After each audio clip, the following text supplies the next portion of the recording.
Paul Brown stood near the end of his life, with a reputation carved in granite. A legacy built on discipline, invention, and an iron grip on every inch of a football field.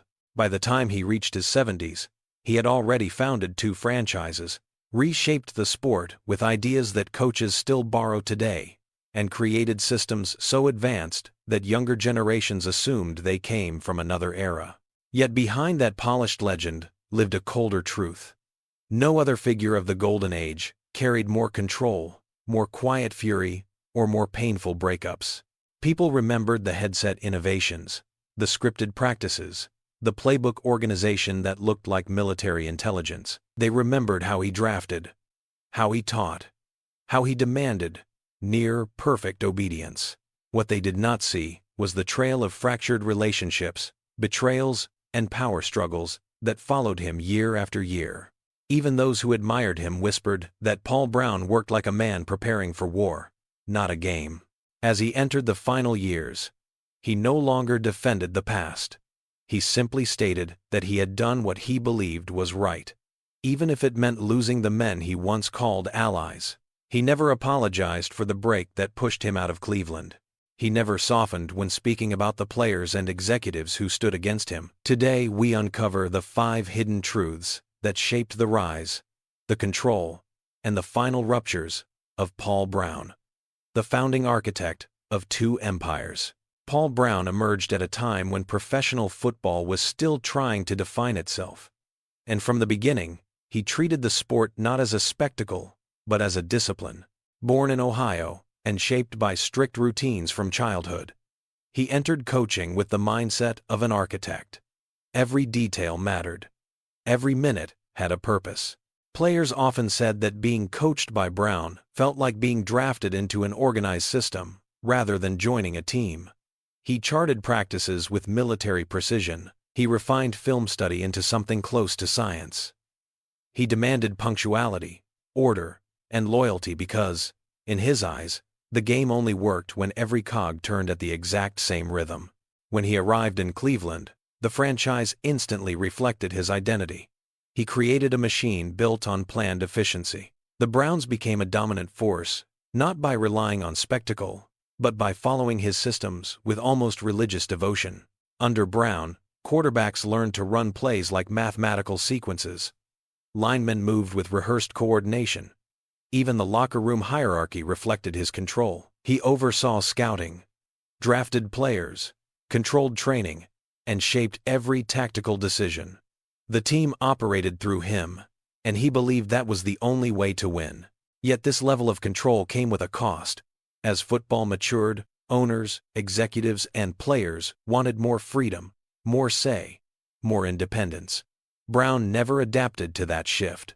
His leadership style remained rooted in the era when he alone defined everything. That rigidity planted the seeds of future conflict. Younger athletes chafed at the discipline. Front offices wanted collaborative structures. The league itself was changing, and Brown refused to change with it. His eventual split from Cleveland was not a moment, but a slow fracture. His authority faced challenges. His relationships tightened, and then snapped. What followed became one of the most dramatic separations in NFL history. Yet Brown refused to disappear. He responded by building an entirely new franchise from the ground up, the Cincinnati Bengals, and once again imposed his controlled vision on every layer of the organization. By the late years of his career, Paul Brown was no longer simply a coach. He was an institution, a figure whose methods shaped 2 franchises and influenced every future generation of coaches. But behind the achievements lived the darker tension. Control created loyalty, but also resentment. Success bred admiration, but also rebellion. And every breakup, every grudge, every painful departure left a mark he rarely discussed openly. Among all the men who crossed Paul Brown's path, few understood his brilliance more clearly than Otto Graham. He was the quarterback who executed Brown's ideas with near-perfect precision, the polished commander who turned theory into victory. Together they built one of the most dominant dynasties the sport had ever seen. But behind the historic success lived a quieter friction. It never erupted into open war. yet it shaped the way Brown handled every quarterback who came after. Graham entered Brown's system as an ideal student. He studied film until late hours, memorized the playbook with almost academic discipline, and followed every instruction with the calm focus of a pilot. Brown admired his intelligence and obedience. Graham admired Brown's innovation. For years they functioned like two halves of one mind. Their practices ran with mechanical grace. Brown called the structure. Graham enforced it on the field. Opponents could not break them because no other duo worked with that level of alignment. The tension began when success piled up so high that the world started treating Graham as the star. Reporters praised his poise. Fans adored his leadership. Teammates looked to him more than any other figure. For most coaches, this would be a point of pride. For Paul Brown, it became a shadow on the edge of his authority. He believed the system created the champion, not the reverse. Every time credit leaned toward the quarterback, Brown tightened his grip. Every time the media credited Graham for a win, Brown reminded the team that strategy mattered more than individual brilliance. Graham never sought conflict. He did not challenge Brown's authority, but he felt the pressure of a coach who expected absolute control over all recognition. As the seasons passed, their relationship shifted from partnership to something more cautious. Brown continued to push his quarterback hard, sometimes harder than anyone else on the roster. He praised Graham in private, but limited his public acknowledgments. No one knew whether it came from pride, fear of losing influence, or a belief that a quarterback should never rise above the system. The real crack appeared near the end of Graham's career. His body carried the weight of countless hits. He wanted a different approach, a lighter hand, a softer voice. Brown refused. He treated a veteran star the same way he treated rookies. Discipline did not bend for age.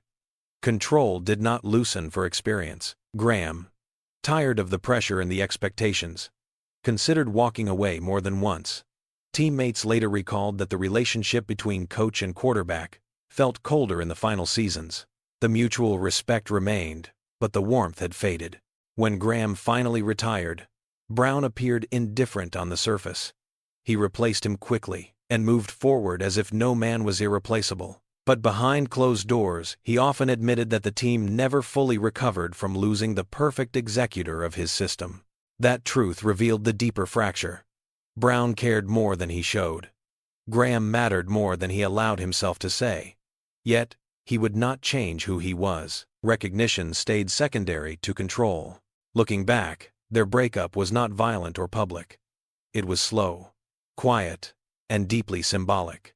Graham was the one player who matched Brown's standard. Losing him exposed the gap between the coach's rigid expectations and the human cost of maintaining them. It became the first clear sign that Paul Brown's need for control would eventually push away even the men who helped build his empire. He never forgave the world for calling Otto Graham the star of his own system. If Otto Graham represented the quiet, personal fracture in Paul Brown's world, Art Modell became the public earthquake that reshaped his entire legacy. Modell arrived in Cleveland young, ambitious, and determined to modernize the franchise. At first, Brown saw him as a harmless figure, a businessman who understood the value of football tradition. But the league was changing. Television money grew. Owners wanted more voice. Executives wanted more influence. Brown believed that football decisions belonged to the coach alone. Modell believed a franchise required shared authority. From that difference, a slow-burning conflict began. Modell admired Brown's genius.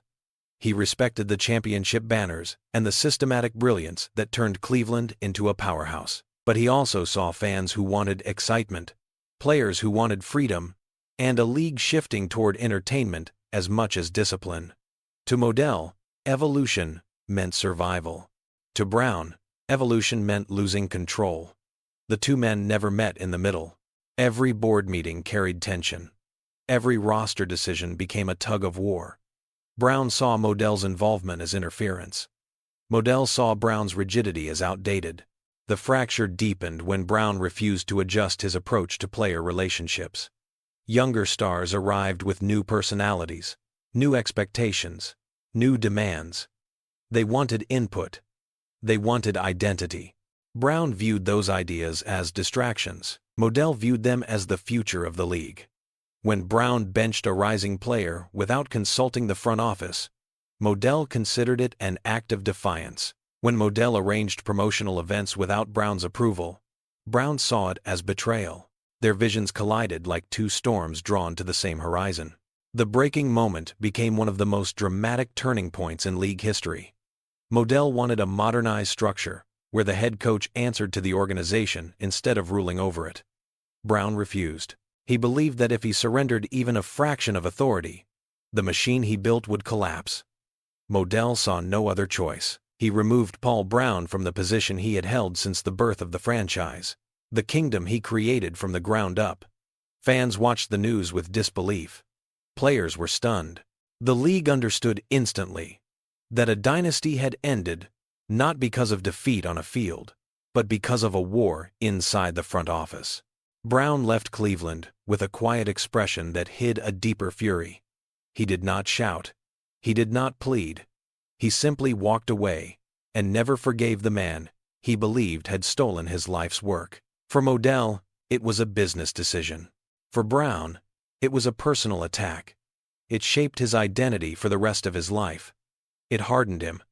It pushed him to build something new, and it fueled every competitive decision he made in the years ahead. When Brown founded the Cincinnati Bengals, many saw it as a fresh start. But those close to him stated that every practice, every draft, every innovation carried the shadow of his exile. He wanted success, but he also wanted to prove that Modell had made a catastrophic mistake. The rivalry between the two franchises became a symbolic extension of their broken partnership. He never forgave Art Modell for taking away the empire he built with his own hands. If Art Modell represented the external force that stripped Paul Brown of his original empire, Mike Brown embodied the internal conflict that cut even deeper. A son stepping into a father's world is rarely simple, and in the Brown family, the weight of legacy pressed down like armor. Mike grew up watching his father command teams with military precision. He absorbed the lectures, the film sessions, the belief that control was not a preference, but a necessity. Yet, as he entered adulthood and stepped into football operations, he began to see gaps in the old system. Football was evolving. Players were evolving. The league was evolving. His father was not. In Cincinnati, Paul Brown believed the fresh franchise would run exactly as Cleveland once had. Scouting, drafting, contracts, discipline, strategy. One command center, one decision maker. Mike worked beside him, but not beside him in the way a co-architect would. He worked in the shadow of a man who trusted almost no one with final authority. Every suggestion had to align with the established system. Every idea had to fit within the vision forged long before Mike had a voice. Outwardly, the two men were united. Privately, tension simmered. Mike saw players differently. He believed the modern athlete required understanding, negotiation, and participation in decisions that shaped their careers. Paul saw such flexibility as weakness. Mike believed analytics and new forms of evaluation would reshape roster building. Paul trusted the structures he created decades earlier. Mike viewed certain veterans as declining assets. Paul viewed them as pillars of loyalty. They were not philosophical enemies, but they were tethered to opposite ends of a rope that grew tighter each year. The defining fracture came during several internal disputes over roster control. Mike wanted a larger role in personnel decisions, a shift toward collaborative management. Paul resisted, convinced that divided authority would weaken the franchise. Coaches and scouts sometimes found themselves caught between the two Browns, navigating instructions that aligned with one but contradicted the other. Players sensed the tension. Staff whispered carefully. Even victories felt muted by the weight of their unspoken conflict. As Paul aged, the question of succession hovered. The NFL was moving toward ownership-led organizations, and Mike grew more certain of the structure he believed the future required. Paul, meanwhile, could not accept that the world he built needed alteration. His empire had been taken once, and he would not allow erosion from within the second. That fear shaped his decisions, hardened his tone and closed the distance between him and the son who only wanted to lead when the time arrived. When Paul Brown eventually stepped back, the transition was quiet but thick with emotion. The public saw a graceful handover. Those closer knew it was an uneasy truce. Mike finally inherited full authority, but the process left scars. He loved his father, admired his brilliance, and recognized that the sport owed Paul Brown an immeasurable debt. Yet he also understood that working beside him meant carrying the pressure of perfection and the constant reminder that any deviation from the original system would be judged. In later years, Mike spoke respectfully about his father, but the controlled phrasing never disguised the complicated truth. Their relationship was built on loyalty, pride, and unspoken disagreements that neither man fully confronted.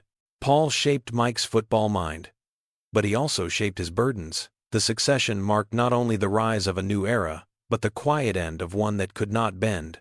He never accepted that even his own son saw a future he could not control. Bill Walsh entered Paul Brown's world as a young assistant, with sharp instincts and a mind that moved faster than most coaches of his generation. He studied patterns, the way mathematicians study numbers. He understood timing, spacing, and precision at a level that made even veteran coaches pause. For a brief moment, Paul Brown seemed to have found the perfect protege.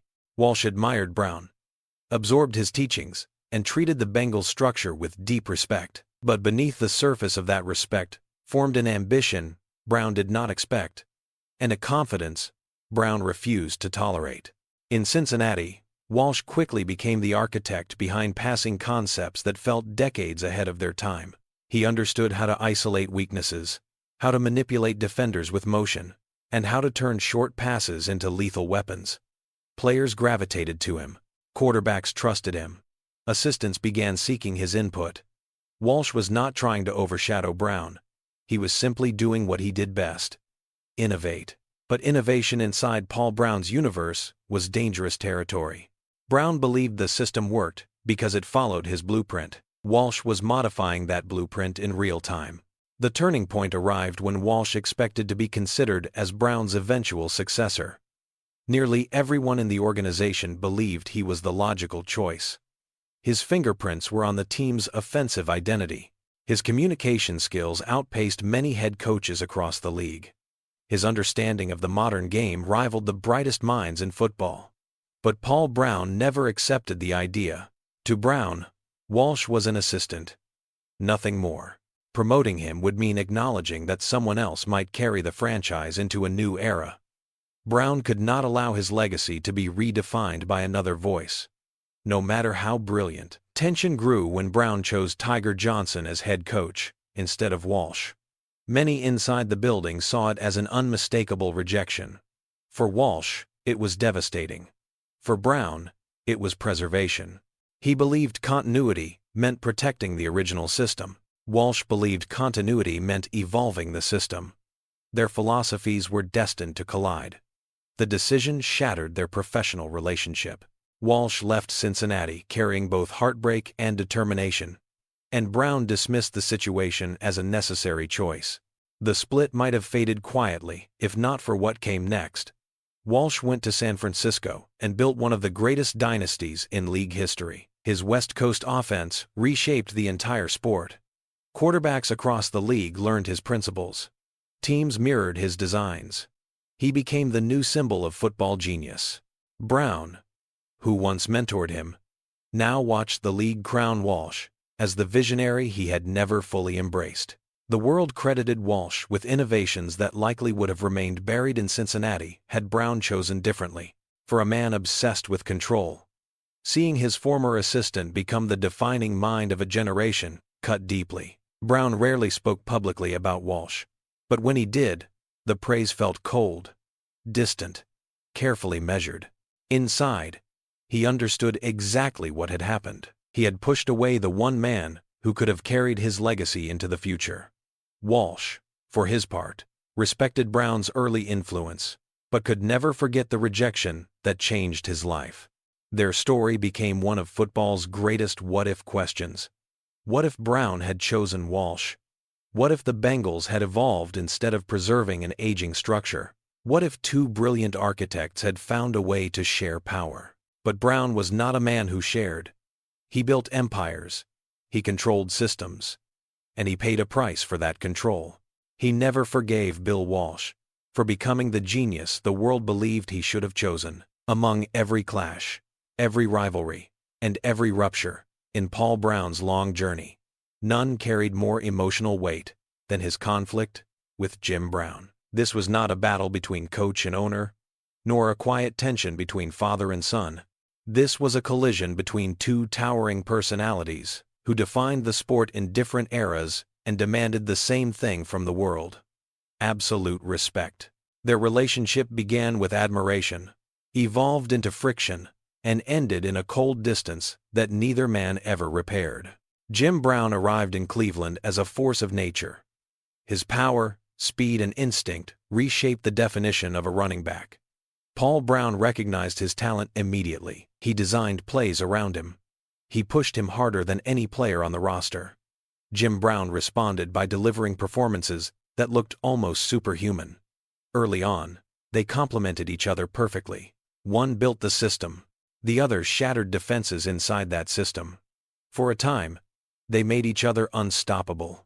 But Jim Brown was not a man who accepted rigid control. He thought independently. He spoke boldly. He carried himself with a confidence that defied traditional authority.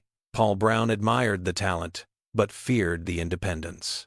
The first cracks appeared when Jim Brown began questioning play calls, training decisions, and the strict rules that governed team life. Brown believed in obedience without exception. Jim Brown believed a player of his stature deserved autonomy. They were both right, and both wrong, and neither was willing to bend. Tension grew with every success Jim Brown achieved. The more dominant he became, the more national attention he received. Media called him the greatest athlete alive. Fans treated him as the face of the franchise. Brown believed the system created the player. Jim Brown believed the player elevated the system. The collision was inevitable. When Jim Brown missed portions of team activities for outside commitments, Brown viewed it as betrayal. Jim Brown viewed the response as disrespect. Their arguments, though private, were sharp enough that teammates later recalled feeling the strain even in the locker room. The breaking point arrived in a moment that still echoes in NFL history.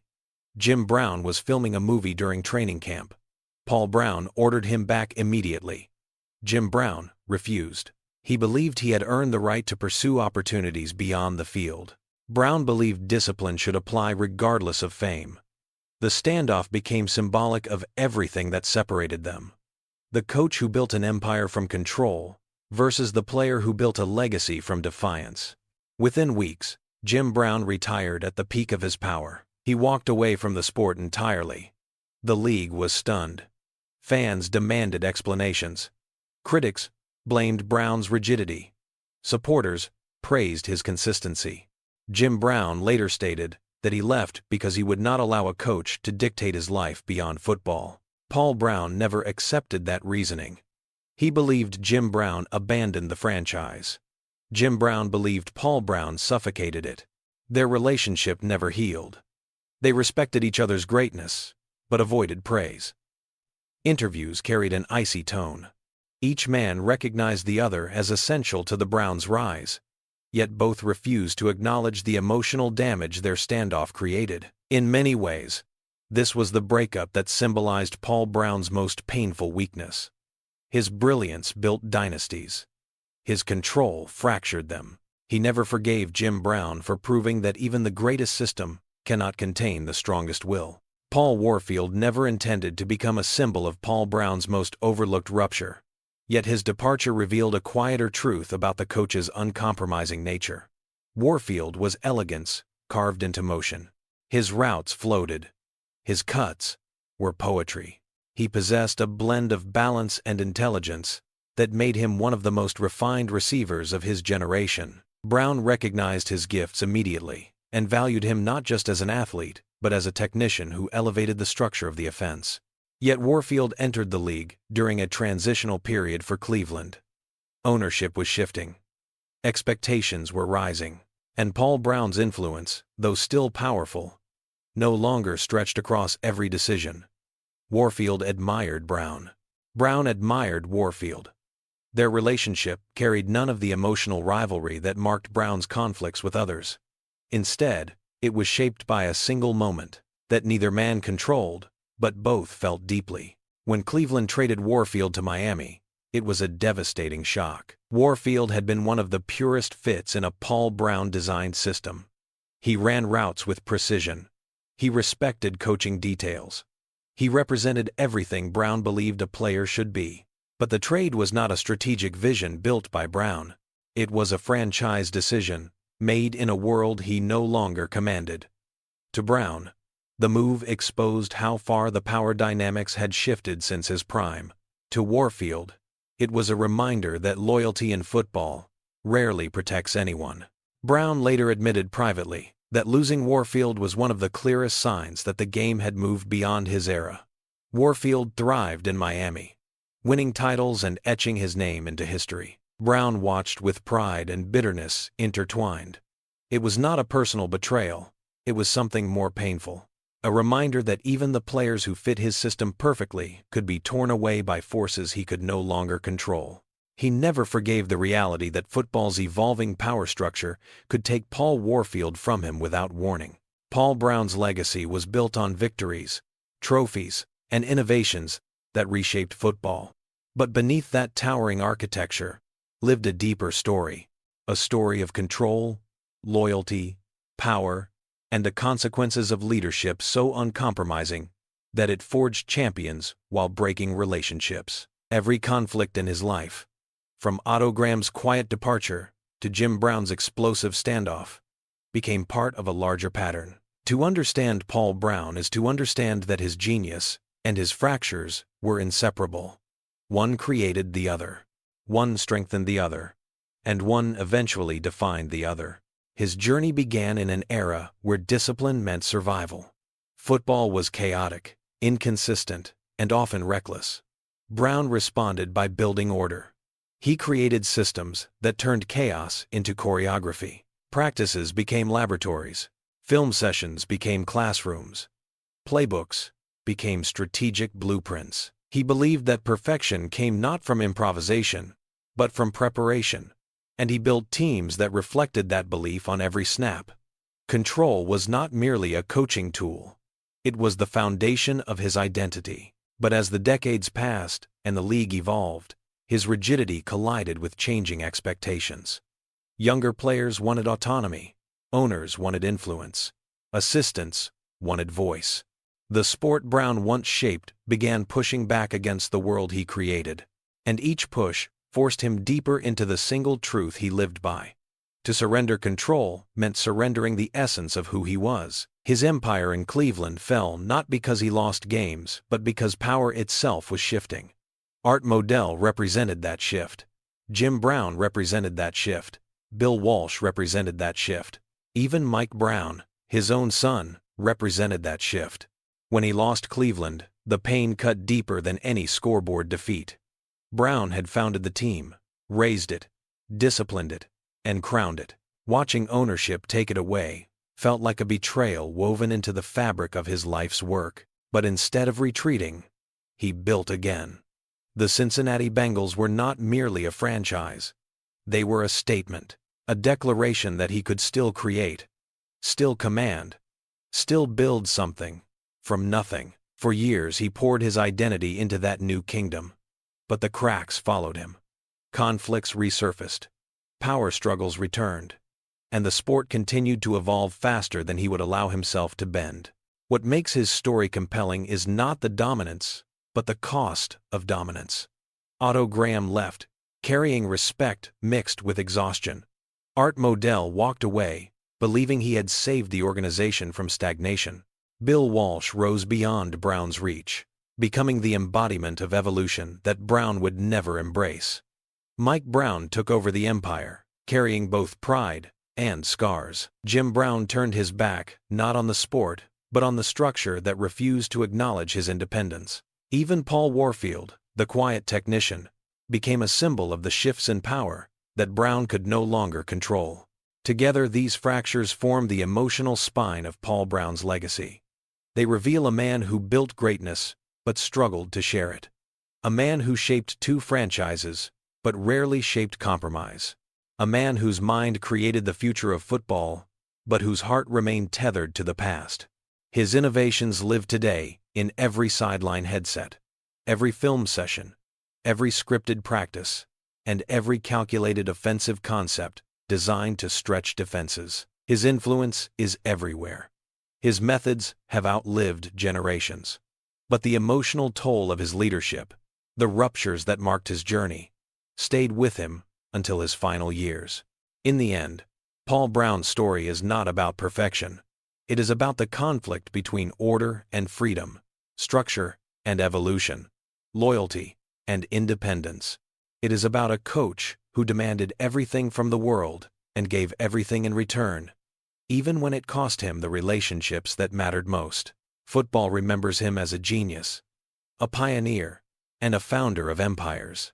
But his deepest legacy may lie in the truth that greatness often walks beside sacrifice, and control often walks beside loss. His life stands as a reminder that success in football, like success in any human pursuit, is rarely clean. It is built from triumphs and fractures intertwined, each shaping the other until they become inseparable. And Paul Brown, more than any figure of his era, lived at the center of that collision. The story of Paul Brown is not simply a journey through football history. It is a look inside the mind of a man who shaped the sport with unprecedented discipline and paid a steep emotional price for the control he refused to relinquish. His innovations transformed fields across America. His systems became the backbone of modern coaching. Yet the hidden truths behind his rise, his ruptures, and his unbreakable will reveal a legacy far more complex than championships or trophies. Now the question turns to you. Which of these fractured relationships defined Paul Brown the most? Was it the clash with Jim Brown at the height of greatness? The quiet tension with Otto Graham? The painful exile delivered by Art Modell? Or the decision that sent Bill Walsh into a future that reshaped the NFL without him? Each conflict exposes a different layer of the man behind the legend. And each one asks us to reconsider what leadership demands and what it costs. If you found value in uncovering these deeper truths, consider exploring more of the hidden stories that shaped football's golden age. This channel is dedicated to revealing the rivalries, the betrayals, and the unseen pressures that built the icons of the past. Subscribe for more untold histories, more cinematic journeys into the minds of legends, and more truths buried beneath the surface of America's most defining sport. Your voice matters. Share your thoughts. Debate the legacy. Tell us which revelation surprised you most, and why. And join us next time as we continue exploring the stories that shaped the NFL far beyond the spotlight.